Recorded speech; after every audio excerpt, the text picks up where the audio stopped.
Hi, this is David Saville, and I was just coaching someone as part of my Unleash Your Greatness in 1,000 People project, which is a project I have where I'm helping people unleash greatness, and there's 1,000 of them. So, really clever name I came up with, right? But during the call, towards the end of the call, actually, I was explaining. She asked me how about the accountability piece. You know, when in between sessions, when you're working with people ongoing, how do you make sure they do what they said they would? And I was just saying that I don't actually. It's not my job to make you or anyone else accountable to me. What I do is make you be accountable to you. So my clients are only accountable to themselves. It's the only person on the planet that anyone should be accountable to is themselves. And that's one of my jobs as a coach is just to reflect that back. I mean, if I'm in a coaching session and someone does, and they commit to these actions and say, yes, I'm going to do this, this, and this. Fantastic. They go away. And then they check in the next time we're coaching. I'm like, so did you do that? And they say no. Now, I could have. What some coaches do, I know, is they'll be emailing them saying, did you do that thing you said you would on this date? And they'll be like this, back and forth. And then the client might go, oh, shit, yeah, I better do that thing because my coach wants me to. Well, personally, I prefer to do it this way, which is we get into the next coaching session and we say, what didn't you do? And then we get to explore why you didn't do that.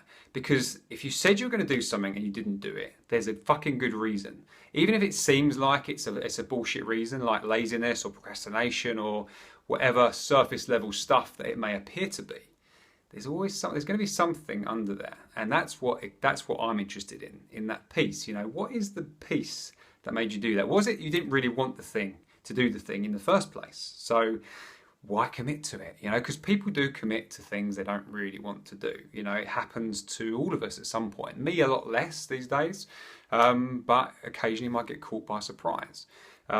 So one of the things might be just going, well, you didn't really want it enough, so let's remove that from your commitment, and that way, don't you feel better having not committed to something you don't want to do? Or it could just be you haven't connected to something powerful enough, a powerful enough reason why you want to do that. You know, it may seem like the thing that you should do.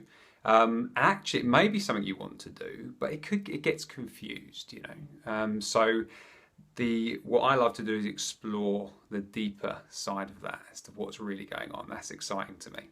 So, just in conclusion then, so I won't make this a long video, you should only ever be accountable to yourself. You know, the point is living through your word. So you look in the mirror, you look in your own eyes, and you know that you do what you say you're going to do.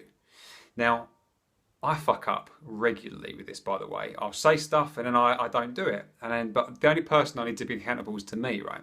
So then I'm like, well, what happened there? And then I get to use that as a way to come back into integrity, you know? And the more I do that, the more I'm living through my word, the more powerful I feel in myself, and the more I can look myself in the eye knowing I do what the fuck I say.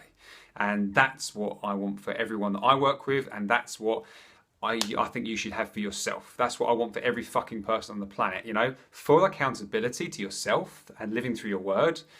Imagine what that would do to the world and what you could create. So, yeah, go do that. Be accountable to you only. Take care.